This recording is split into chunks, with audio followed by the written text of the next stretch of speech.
오늘은 마지막 시간인데요. 구약에 예언된 예수 그리스도 5번째 시간, 고난받는 종의 노래입니다. 특별히 오늘 이사야서 53장을 가지고 말씀을 나누려고 합니다. 6월절 유대인의 명절이었습니다.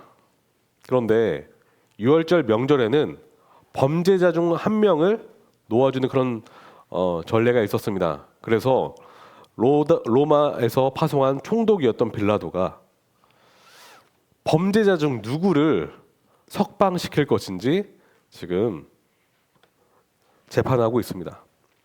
그런데 범죄자 중 한 명이 있었는데요. 반란과 살인을 저지른 바라바라는 사람이 있었습니다. 그런데 동시에 죄가 전혀 없었지만 억울하게 누명을 쓰고 매임을 받은 한 분이 계셨습니다. 로마 총독 빌라도는 누구를 놓아줄지 고민을 합니다. 그리고 무리들에게 묻습니다. 그런데 무리는 일제히 소리를 질러 이렇게 말합니다. 누가복음 23장 18절에 이 사람을 없이 하고 바라바를 우리에게 놓아주소서.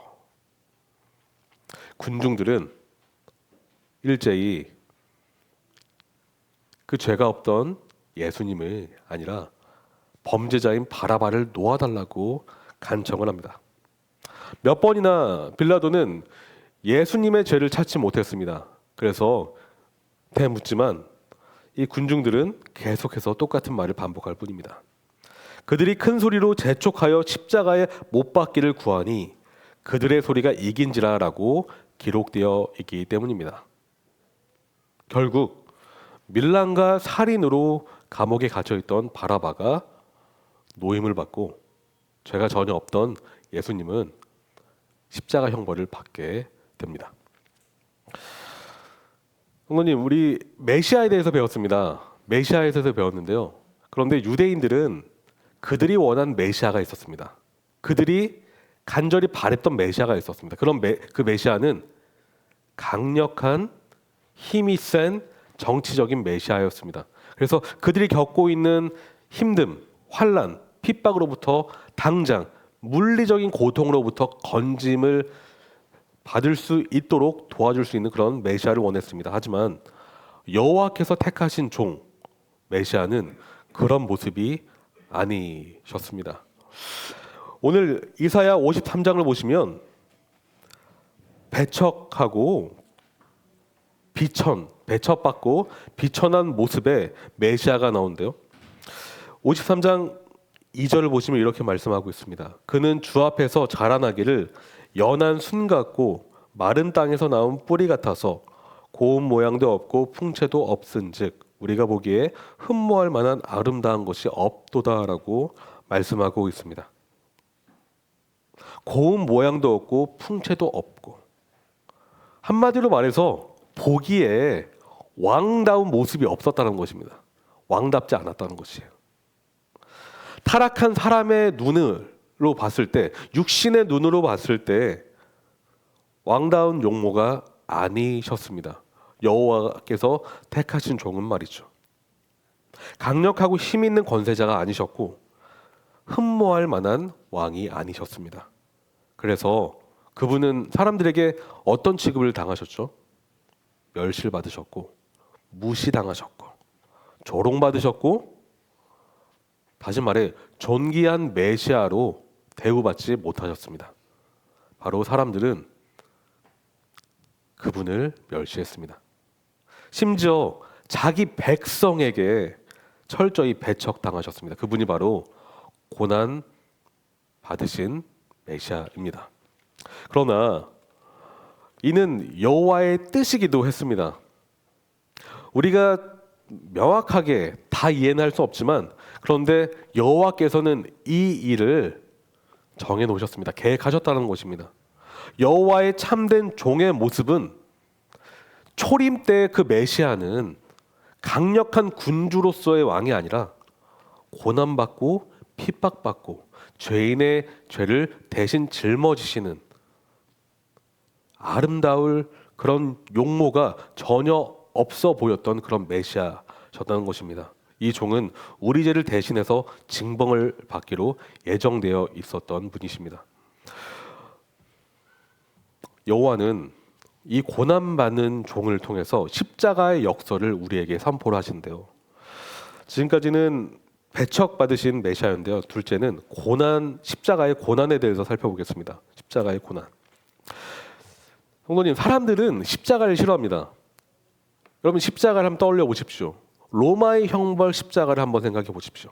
그 십자가의 대상은 죄인 중에 죄인에게 주어졌던 형벌입니다. 반란과 반역, 흉악범에게 주어졌던 그런 형벌이 바로 십자가 형벌이었다는 것입니다. 그래서 십자가라는 것은 죄악의 결과물이며 철저한 패배이며 수치스러운 결말과도 같이 여겨졌습니다. 그래서 유대인에게는 거리끼는 것이요 이방인에게는 미련한 것이다라고 고린도전서 1장 23절은 말하고 있습니다. 그래서 사람들은 이 십자가를 싫어합니다. 그런데 이 십자가는 믿음의 눈으로 봤을 때는 다르게 해석이 됩니다. 육신의 눈으로 봤을 때는 십자가는 거리끼는 것이지만 믿음의 눈으로 봤을 때 십자가는 우리를 구원시켜줄 도구로 여겨진다는 것입니다. 그런데 사람들은 이 십자가를 싫어해요. 왜인 줄 아십니까? 자신의 죄인됨을 인정하지 않기 때문입니다. 십자가를 받아들일 수가 없습니다. 그래서 여호와의 종이 담당하신 십자가는 자신의 죄와 전혀 상관이 없다라고 생각을 합니다. 그래서 사람들이 복음을 거부하는 것이죠. 그저 하나님께 징벌을 받아 마땅한 고난을 당했을 뿐이다라고 그렇게 생각을 합니다. 그래서 4절을 보시면 그는 실로 우리의 질고를 지고 우리의 슬픔을 당하였거늘 우리는 생각하기를, 우리는이라고 말하고 있습니다. 우리는 생각하기를 그는 징벌을 받아 하나님께 맞으며 고난을 당한다 하였노라. 이 말은 나의 죄와 상관없는 십자가였다는 것입니다.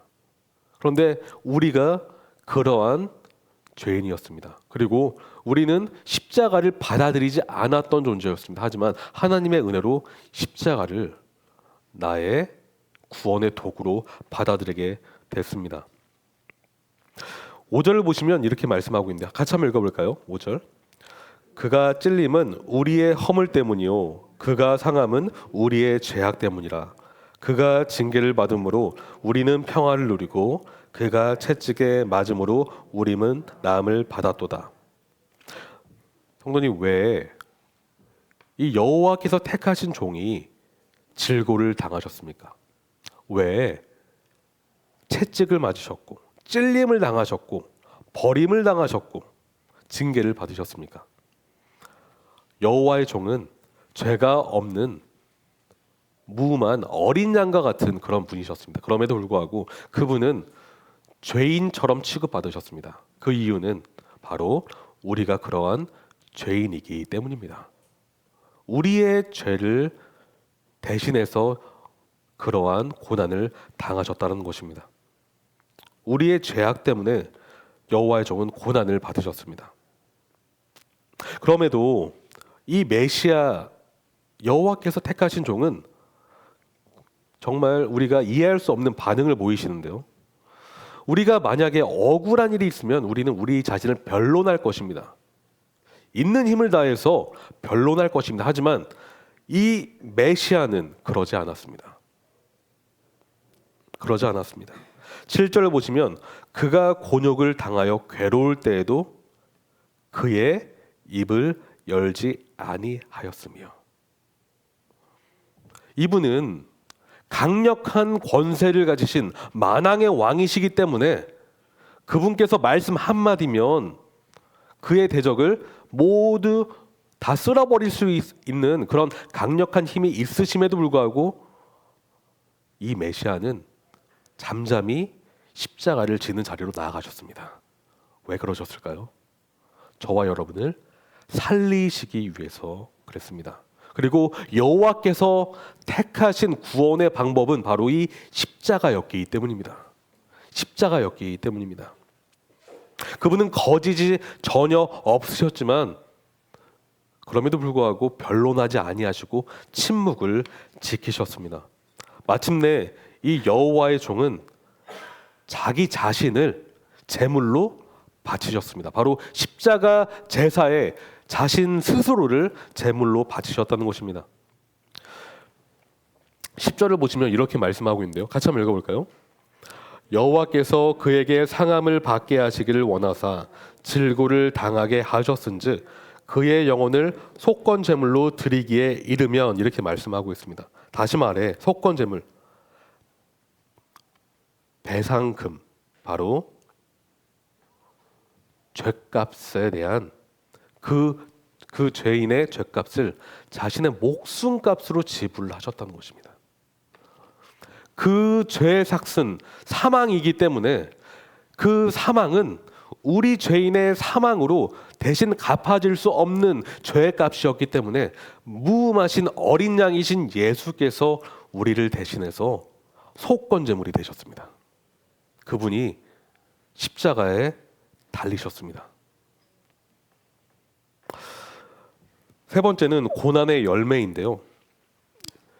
예수님의 고난은 가치 없는 고난이 아니었습니다. 사람들은 가치 없는 메시아, 가치 없는 십자가라고 조롱을 했지만, 로마 병사들은 그 십자가에 달리신 예수님을 조롱했지만 그 십자가는 가장 영광스러운 열매를 낳았습니다. 그것은 바로 그분을 믿는 죄인의 구원이었습니다. 10절을 다시 보시면 그가 씨를 보게 되며라고 하고 있습니다. 씨. 성도님, 씨 기억나십니까? 우리가 아브라함의 약속에서 씨라는 것은 자손, 후손이라고 했죠. 씨를 낳게 된다는 것은 이 씨가 무엇일까요? 바로 영적인 자손입니다. 다시 말해 예수 그리스도를 의존하기로 결단 내린 자, 이 십자가를 미련한 십자가가 아니라 구원의 십자가로 받아들인 자에게는, 예수 그리스도와 연합된 자에게는 하나님의 자녀가 되는 특권이 그에게 주어진다는 것입니다. 창세기 22장 18절에 우리가 전에 살펴봤지만 내 씨를 통하여 천하 만민이 복을 받으리라.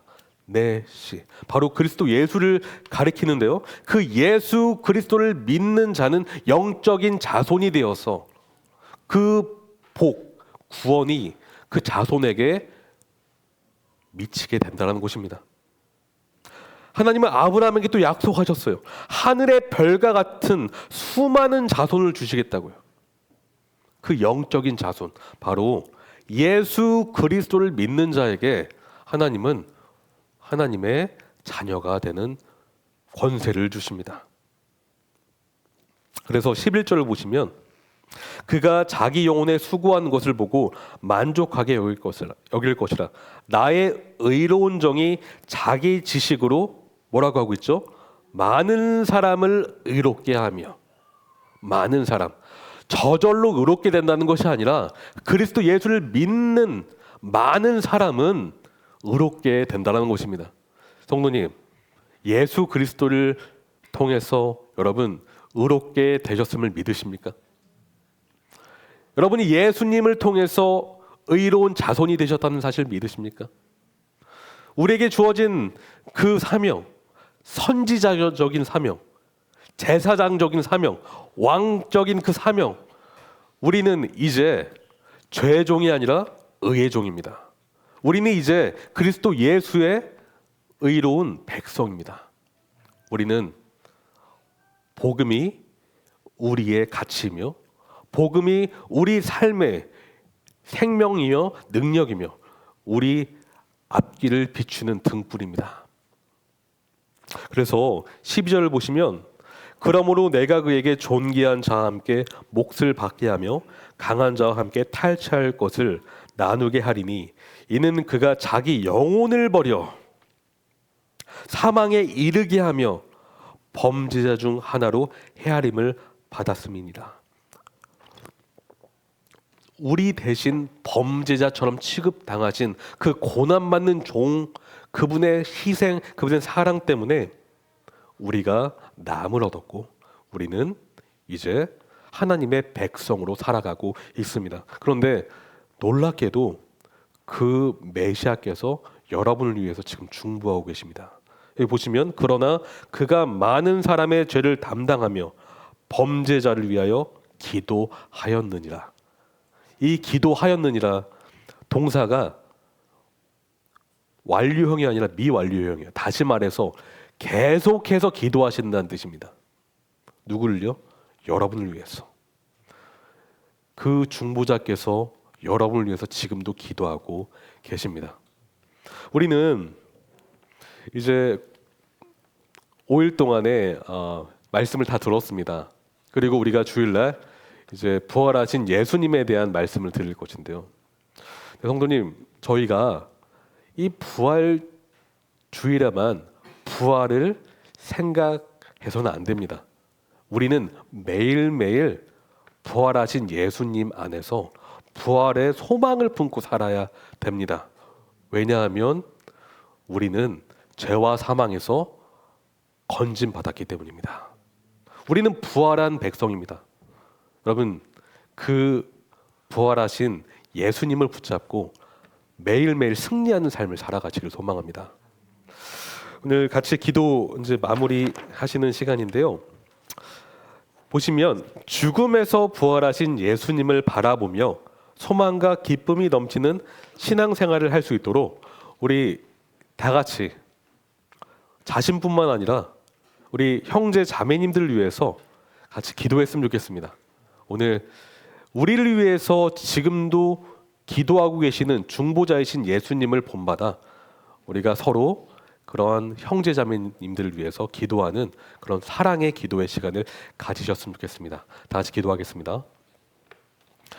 하나님, 감사합니다. 하나님께서 택하신 하나님의 종, 하나님의 아들, 우리의 주인 메시아 예수님 때문에 저희가 죄로부터 건짐받을 수 있었고 사망으로부터 건짐받을 수 있었고 기쁨과 소망의 그런 소망을 품고 지금 살아갈 수 있습니다. 하나님, 감사합니다. 예수님을 저희에게 보내주셔서 감사합니다. 주님, 오늘 저희가 마지막 기도를 할 때 그 부활하신 예수님을 바라보며 소망을 품고 우리 주위에 있는 형제 자매들을 위해서 기도하는 자리로 나아가게 인도하여 주시옵소서. 형제 자매님들 지금 어려움에 빠져 있고 힘든 나날을 보내고 있고 또 여러 가지 필요가 있는 그런 분들이 계십니다. 주님, 우리가 그분들을 위해서 같이 기도할 수 있도록 인도하여 주셨고 기도 가운데 주님 더 뜨겁게 친밀하게 저희와 만나 주시옵소서. 사랑합니다. 예수님의 이름으로 기도합니다.